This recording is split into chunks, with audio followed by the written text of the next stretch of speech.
శివశక్తిః కామఃక్షితిరథర్విషీతకిరణः స్మరోహం సశక్రస్తదనుచ పరామారహరయః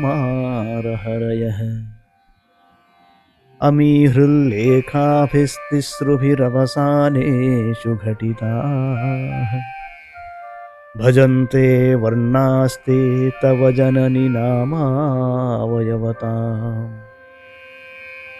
శివ, శక్తి, మన్మథ, పృథ్వీ ఈ 4 బీజములు అంటే వాటిల్లో అక్షరాలు ఉంటాయి.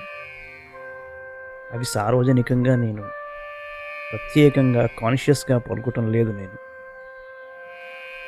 అనంతరం రవి, చంద్ర, మన్మథ, రవి, ఇంద్ర ఈ 5 బీజములు, తరువాత పర, మార, పృథ్వీ ఈ 3 బీజములు.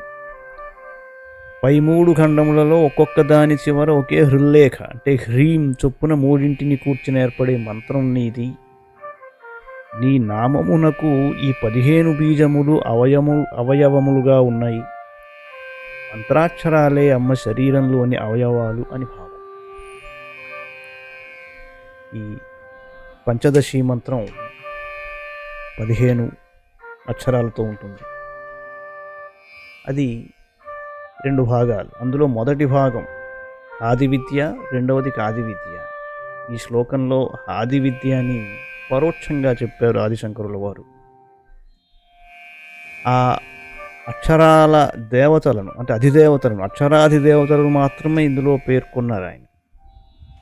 దానికి గల కారణం ఏమిటంటే ఈ అక్షరాలతో ఏర్పడే మంత్రాలను కేవలం గురూపదేశంతో స్మరించుకోవాల్సి ఉంటుంది. సాధన ఉపాసన మార్గంలో ఉన్న వారికి నిర్దేశింపబడ్డది.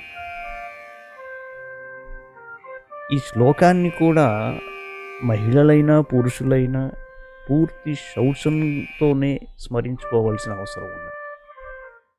అలా చేయని పక్షంలో మీరు సమస్యలను కొని తెచ్చుకుంటారు అన్న విషయం దయచేసి గ్రహించండి.